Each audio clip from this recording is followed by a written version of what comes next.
Welcome to China in Focus. I'm Tiffany Meyer. Our top story: the U.S. and Philippines launched the Super Bowl of military exercises near the South China Sea. The annual Balikatan joint military drills are setting a new record, involving more than 14,000 troops as well as other Western allies. China is sending out a warning across the globe. Be ready for Chinese retaliation if any country decided to isolate China through trade deals with the U.S. How might countries react? We take a look at some of the latest moves from trade partners of both China and the U.S. Another chess piece used amid trade tensions between the U.S. and China. Two Boeing jets sold to China weeks ago are back on American soil. And goods produced in China found disguised by labels reading Made in Korea. Details on how the attempt to get around U.S. tariffs on Chinese products is now thwarted. As South Korea is geographically close to China, we believe there are many cases that goods from China go through South Korea.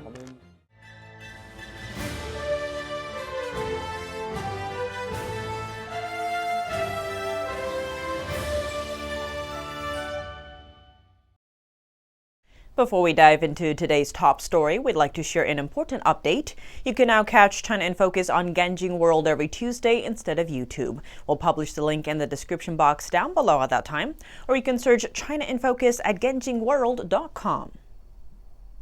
The U.S. and the Philippines launching what has been called the Super Bowl of military drills on Monday. The largest annual joint military drills earned the nickname for their unparalleled scale. The exercise will last more than 2 weeks and deploy some 14,000 troops. The UK, France, Canada, Australia, and Japan are also participating. To the notion of a full battle test. The U.S. and the Philippines kicked off the Balikatan, or shoulder-to-shoulder, annual military exercises on Monday. The two are defense treaty allies, and more than 14,000 American and Filipino soldiers are participating in the drills. Troops from Australia, Japan, the UK, France, Canada, and 19 other countries will observe. Our operations span complex joint endeavors, including missile defense, counter-landing live fires, and maritime strike capabilities. Things like the Navy Marine Expeditionary Ship Interdiction System. Things like the Marine Air Defense Integrated System, MADIS, and the Army's medium-range capability, the Typhoon missile. The exercise director for the Philippines, Major General Francisco Lorenzo, talked about deterrence in Taiwan. We will focus on a comprehensive approach that encompasses full battle testing, the continued operationalization of the archipelagic defense concept. China responded saying, quote, "Those who play with fire will burn themselves." The U.S. commander in the Pacific, Admiral Samuel Paparo, warned earlier this month about the Chinese Army's growing capabilities and its persistent pressure operations in the region, especially against Taiwan. Early this month, U.S. Defense Secretary Pete Hegseth stressed the threat China poses to U.S. allies. He made the comment during his visit to the Indo-Pacific region. The full battle test drill will run for about 3 weeks through May 9th. In this turbulent world, the security of Indo-Pacific and the Euro-Atlantic regions becomes increasingly inseparable. Japanese Prime Minister Ishiba met with Dutch Prime Minister Schoof in Tokyo Monday. The two nations signed a new action plan to set priorities for cooperation in the coming years. As the security of the Euro-Atlantic and Indo-Pacific regions becomes increasingly inseparable, the close cooperation between our two countries is more important than ever. The two leaders stressed that unilateral attempts to change the status quo by force should never be allowed. We've agreed to continue to work together to safeguard international peace and security. This means joining forces for stability and free passage in the Indo-Pacific. The two nations worked out a new action plan called the Japan-Netherlands Action Plan 2025. It's designed to further security and economic ties in the coming years.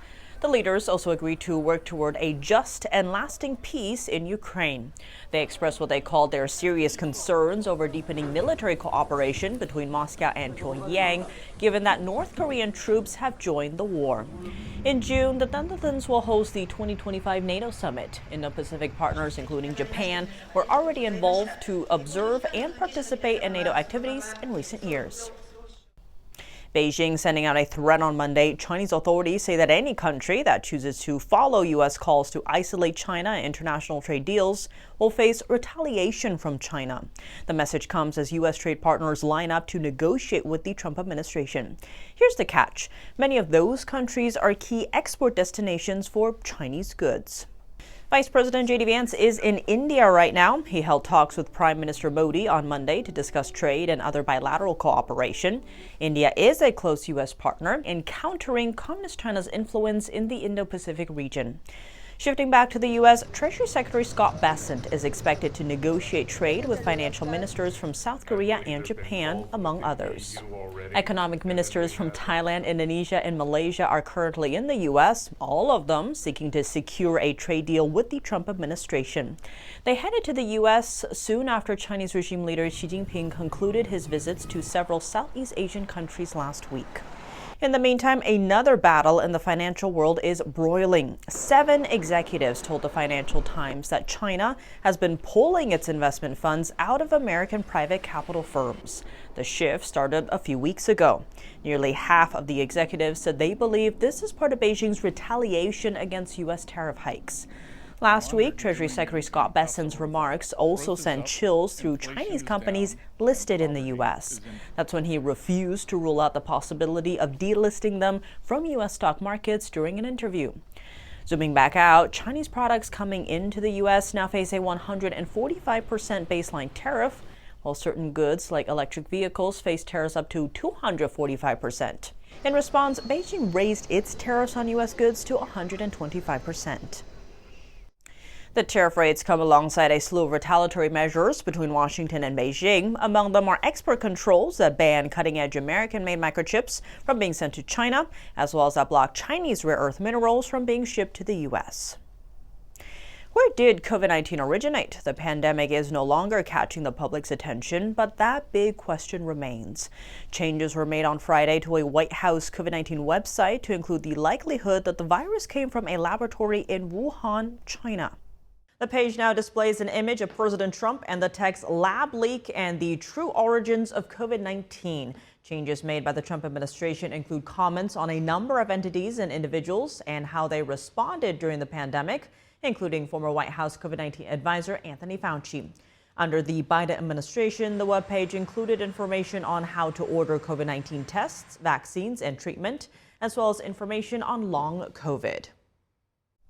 The website says that lab researchers in Wuhan were ill with COVID-19-like symptoms in late 2019. This was months before COVID-19 was discovered at a nearby wet market in Wuhan.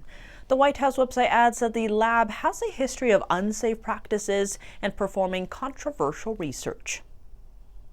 Related to holding the Chinese Communist Party accountable for COVID-19, a historic $24 billion judgment was made in March. The state of Missouri won a landmark case suing China over its mishandling of the COVID-19 pandemic. The lawsuit targets Beijing's failure to share critical information, which worsened the spread of the pandemic. China also obstructed exports of preventative goods like medical masks and even stockpiled them when the outbreak emerged. Attorney General Andrew Bailey warned that he would move to seize Chinese-owned assets, including farmland, and that his office will seek help from the Trump administration if necessary. He also encouraged other states to take legal action if they believe the Chinese regime has undermined their interests. 2 Boeing jets sold to China weeks ago have returned to the U.S. They landed back on American soil on Sunday and Monday. The aircraft appear to be another chess piece used amid the trade tensions between the two countries. The 2 737 MAX 8 planes were already painted with China's Xiamen Airlines branding. The jets were flown back to Seattle, where Boeing has a production facility. A spokesperson for Xiamen Airlines confirmed that 2 planes originally earmarked for the carrier had been returned to the U.S., but declined to give a reason. Boeing could find a replacement buyer in Malaysia Airlines. The airline said it was in talks with Boeing about acquiring jets that could become available should Chinese airlines stop taking deliveries. An apparent attempt to get around U.S. tariffs on made-in-China products thwarted. South Korean authorities say they found Chinese products disguised with labels reading "Made in Korea." The country's customs agency says it's seeing an increase in attempts to bypass U.S. tariffs. As South Korea is geographically close to China, we believe there are many cases that goods from China go through South Korea for disguised export attempts. In addition, Southeast Asian countries may also seek to route shipments through South Korea, and we see a growing risk of such cases occurring in those regions as well. The Korea Customs Service says it found more than $20 million worth of violations in the first quarter of 2025. 97% were heading to the U.S. A Korean customs official says the agency plans to strengthen preventative measures. A special task force has been launched to develop more targeted responses aimed at protecting domestic companies. South Korea plans to hold trade talks with the U.S. this week. Seoul's trade minister said over the weekend that the country's ministers of finance and trade will meet with U.S. Trade Representative Jamison Greer and Treasury Secretary Scott Bessent. South Korea is hoping to negotiate the 25% tariff on the country's exports imposed by the U.S. It's currently capped at 10%, but only for the duration of a 90-day pause. The Chinese regime says it will retaliate with sanctions against U.S. officials, lawmakers, and leaders of non-governmental organizations for their stances on Hong Kong. Something to note, many in the West have criticized Beijing for eroding rights and freedoms in Hong Kong. The retaliation is also a response after the U.S. in March sanctioned 6 Chinese and Hong Kong officials. The U.S. says the officials were involved in transnational repression and the erosion of rights in Hong Kong. The Chinese Foreign Ministry said retaliatory sanctions were made according to the regime's anti-foreign sanctions law. Beijing did not provide more details on who is targeted. Both the first Trump administration and the Biden administration sanctioned Chinese officials over the regime's repression of civil liberties and freedoms in Hong Kong. Coming up, the Chinese Communist Party giving oppressive regimes around the world a lifeline. We dive into the link between the CCP and Venezuela. A parade in New York celebrates America's rights to freedom of religion and expression, and a reminder that far too many in China still don't have that right. The Chinese Communist Party's infiltration facing pushback in Taiwan. Over 55,000 people gathered in Taiwan's capital to protest. More on that after the break here on China in Focus. I know I must stand up. Before the day when the CCP controls Taiwan, I need to speak out while I still can to defend our rights. Welcome back to China in Focus. I'm Tiffany Meyer. The Chinese Communist Party continues to provide a critical lifeline to oppressive regimes around the world. NTD's Washington correspondent Luis Martinez dives into the link between the CCP and the authoritarian regime in Venezuela. Nicolás Maduro in Venezuela, Vladimir Putin in Russia, and Ali Khamenei in Iran are at the center of brutal oppression in their home countries and in their respective regions. One of the main things that these 3 authoritarian oppressive regimes have in common is the financial, the military, and the technological and diplomatic support that they're receiving from the Chinese Communist Party.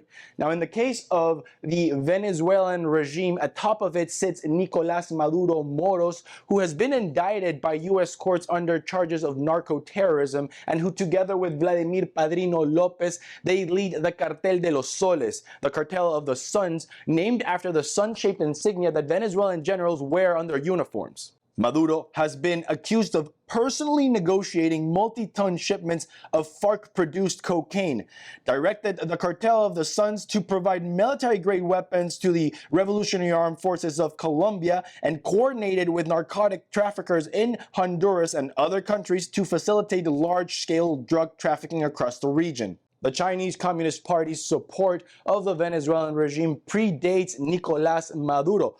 It was Hugo Chavez who led Venezuela into socialism and forced a single-party rule system. During his reign as leader of Venezuela, Hugo Chavez was the Latin American leader who traveled the most to China. And in between 2007 and 2017, the Venezuelan regime secured more than $60 billion in Chinese financing. And during that same period of time, the Venezuelan government bought more than $615 million worth of military equipment. Diplomatically, the Chinese Communist Party helped the Maduro regime gain a seat in the UN Human Rights Council. And the Chinese Communist Party has also used its veto power, the UN Security Council, to block resolutions demanding free and fair elections in Venezuela. And a recent Reuters investigation also revealed that Chinese telecommunications companies are assisting the Maduro regime in setting up its advanced citizen surveillance programs. During the past 4 years, the Chinese Communist Party has been financing the Maduro regime by circumventing U.S. sanctions on Venezuelan oil exports. We now know that Russia's Rosneft, their oil company, is helping Venezuelan shipments travel to Malaysian teapot refineries, where that oil is rebranded as Malaysian and sold to Beijing at discounted prices. Those shipments to Malaysia, though, now have stalled after the Trump administration ordered a 25% tariff on goods from countries buying Venezuelan oil. It is important to note that President Trump has invoked the Alien Enemies Act in response to the presence of Tren de Aragua, also known as TDA, cells here in the United States. Tren de Aragua is a foreign terrorist organization that works in conjunction with the Cartel of the Suns that is led by Nicolás Maduro, who in turn is financed and supported by the Chinese Communist Party. Reporting from Washington, D.C., Luis Eduardo Martinez, NTD News. Next, a celebration of America's right to freedom of religion and expression, and a reminder that far too many in China still do not have that right. One spiritual faith group is committed to giving a voice to the voiceless. On Saturday, they sent a message through a parade in New York. Here's NTD's Fiona G with the story. Here on the bustling streets of Flushing, New York, where behind me there's a sea of vivid yellows, blues, and oranges. Banners stitched with the words truthfulness, compassion, and forbearance, and the words Falun Dafa is good.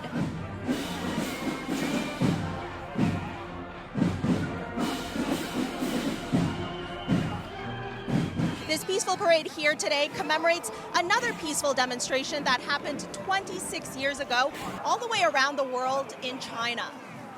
On April 25, 1999, over 10,000 practitioners of the traditional spiritual discipline Falun Gong, also known as Falun Dafa, gathered in front of the appeals office of the State Council in Beijing. They came to appeal unjust treatment against their faith. In the 3 to 4 years leading up to the demonstration, state-run media had run slanderous attacks against the practice. Police also violently attacked and arrested 45 Falun Gong practitioners. The messaging about Falun Gong at that point was so, the bad messaging was so contrary to everyone's experience. It was just completely out of left field. It was completely a lie. The demonstration was spontaneous. People came from all around the country in good faith that the Chinese government would listen to them and stop the attacks. The appeal became the largest protest in Beijing since the 1989 Tiananmen Square pro-democracy demonstrations. Some people at the parade were part of that peaceful appeal from 26 years ago. Back then, they just wanted to let the government know, we are just exercising very peaceful spiritual practice. We just want to have the right to exercise.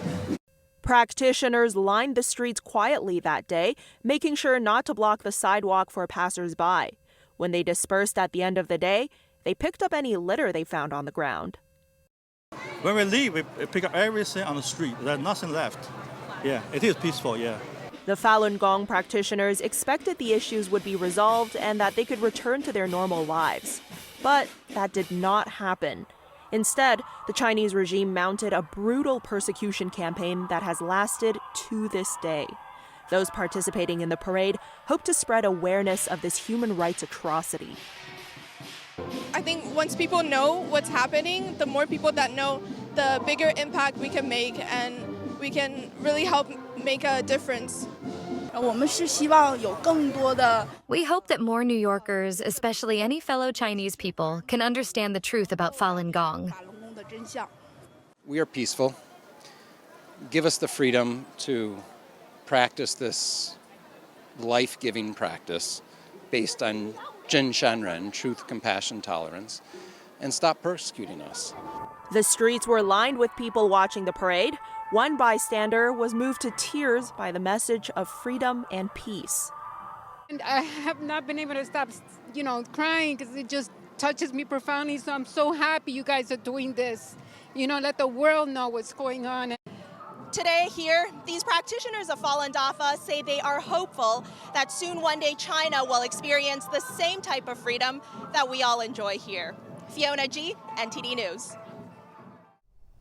The Chinese Communist Party's infiltration facing pushback in Taiwan. Over the weekend, over 55,000 Taiwanese people gathered in Taipei, the island's capital city, to protest the Chinese regime's influence and infiltration in Taiwan. Last Saturday, 55,000 Taiwanese gathered in Taipei to protest Chinese Communist Party influence in Taiwan. Demonstrators said they want to keep Taiwan free from China's United Front movement. We want to unify Taiwanese minds and make sure everyone understands how the CCP conducts its United Front tactics. There were plenty of protest signs, including ones reading, "I am Taiwanese, I reject communism," "Eliminate the communist bandits," and even, "I'm Mom and Dad's sweetheart, not the CCP's liver and heart." Recently, the Chinese region's forced organ harvesting has sparked widespread outrage and concern in Taiwan. There are CCP's threat from outside and a fifth column from inside to help hostile forces invading Taiwan and undermine Taiwan's sovereignty and democracy. I know I must stand up.